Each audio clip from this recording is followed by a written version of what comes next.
You can't change unless you feel strong enough to change, because change is rough. Change is whoa.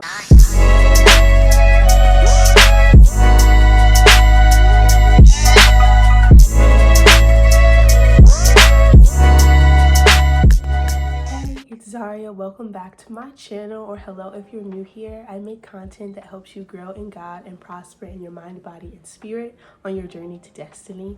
And today, I just wanted to talk to y'all.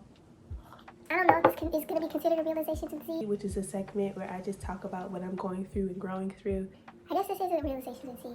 If you haven't watched my testimony, go watch my testimony. I talk about how I've kind of just been struggling with depression, anxiety, low self-esteem for a big portion of my life. And I'm in recovery mode. I'm in unlearning mode and learning mode and healing mode. And yesterday, I felt super anxious for the first time in a long time. And through therapy and, my relationship with God, I've been able to learn how to trace back where I lost my peace, trace back where the negative thinking and the anxiety or depression began. And as I was tracing back, like, where did I lose my peace? It was a mixture of three things. I think I had too much sugar.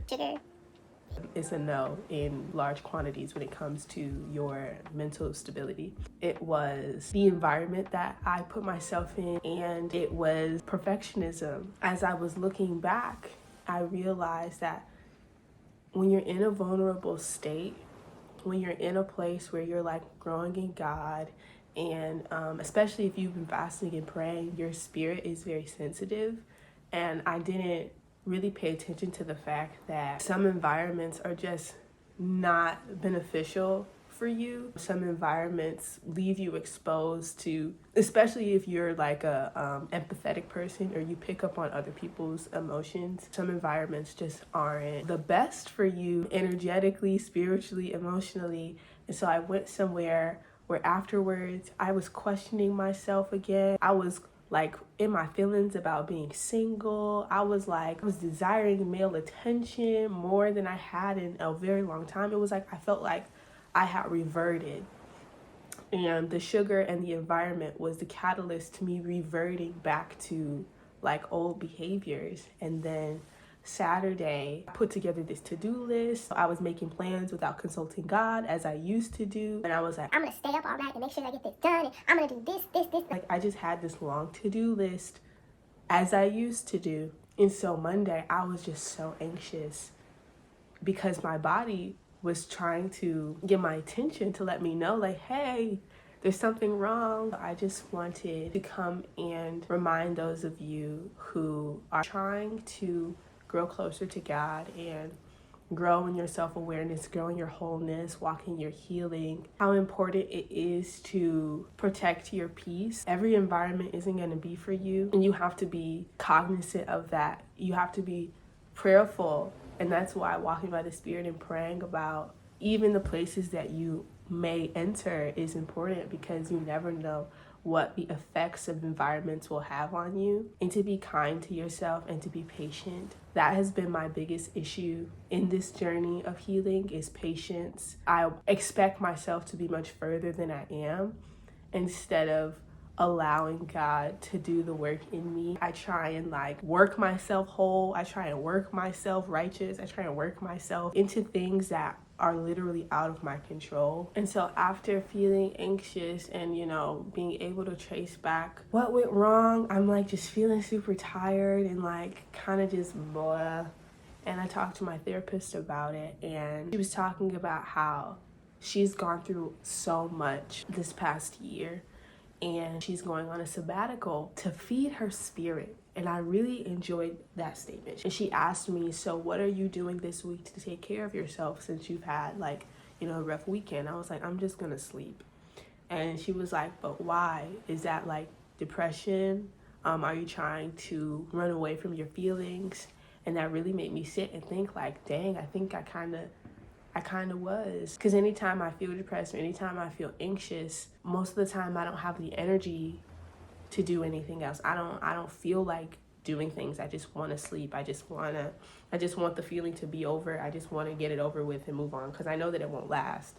And so I sometimes I just sit with it, and I'm just like, okay, let it be over, Lord. Like, in your time, Lord, like, just take it away, Jesus. She challenged me, instead of just sleeping, to be intentional about feeding my spirit. I think I kind of forgot that piece of taking care of yourself. When you're feeling low, feed your spirit. Don't get caught up in not speaking to people and isolating and reverting back to your old coping mechanisms. I know a lot of us, God's calling us higher. He's calling us into uncommon land. He's calling us to make a lot of changes in many aspects of our lives. This weekend proved how easy it is to revert. You think you come so far, and then out of the blue, you're back to square one, and you're back to doing things that you thought you were done with. But when that stuff is ingrained in your body, in your nervous system, in your subconscious, it takes time for that stuff to like really get out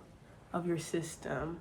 And so you have to be intentional about pouring into those places that are desolate. You can't change unless you feel strong enough to change, because change is rough.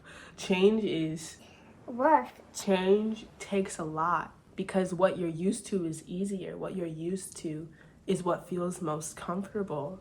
And this weekend really showed me how I need to be more intentional with feeding my spirit, so that I am strong enough to operate well in this new season that we're walking into. If you're not strong enough to change, you won't ever change. And sometimes being strong is just acknowledging that you're weak in areas and being okay with those weak areas being weak, and allowing God to be strong for you, to be strong through you.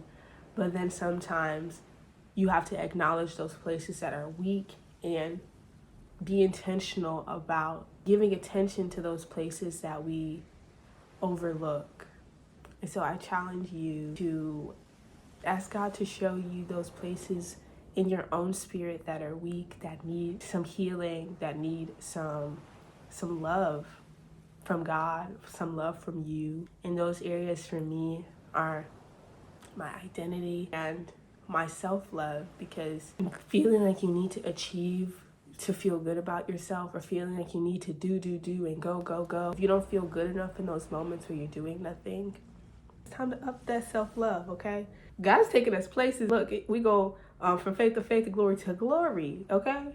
And we have to be in a place where we're able to receive what God is trying to give us for what is to come.